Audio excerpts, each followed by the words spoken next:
அதே வீடியோவின் proof read செய்யப்பட்டு நிறுத்தற்குறிகள் இடப்பட்ட முழு பதிவு இங்கே. என்னோட பேரு கீதா. இன்னைக்கு என்னோட கணவர் ரவி பத்தியும் என்னோட வாழ்க்கையில நடந்த ஒரு விசித்திரமான சம்பவத்தை பத்தியும் தான் நான் உங்களுக்கு சொல்ல போறேன்.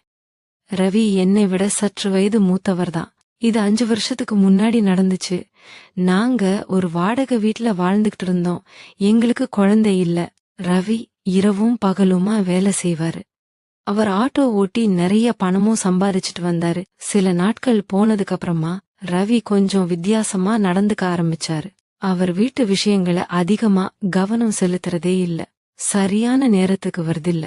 வீட்டுக்கு தேவையான பொருட்கள்ல கூட அவர் ஆர்வம் காட்டவே இல்ல.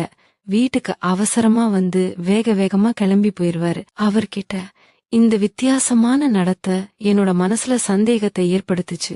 ஒரு நாள் நைட்டு அவர் தூங்கும்போது நான் அவர்கிட்ட இத பத்தி பேச முயற்சி பண்ணேன். ஆனா அவர் எதுவுமே சொல்ல தயாரா இல்ல. அவர் என்கிட்ட, உனக்கு என்ன குறைச்சல் சொல்லு, நான் வெளியில கடுமையா உழைச்சிட்டு இருக்கேன், எனக்கு நிறைய டென்ஷன் இருக்கும், நீ என்ன மேலும் தொந்தரவு செய்யாதேன்னு ரொம்பவே கடுமையா பேசினாரு. அவருக்கு நான் என்ன தொந்தரவு கொடுக்கறேன்னு எனக்கு புரியவே இல்ல. நான் அன்போட, உங்களுக்கு என்ன கவலை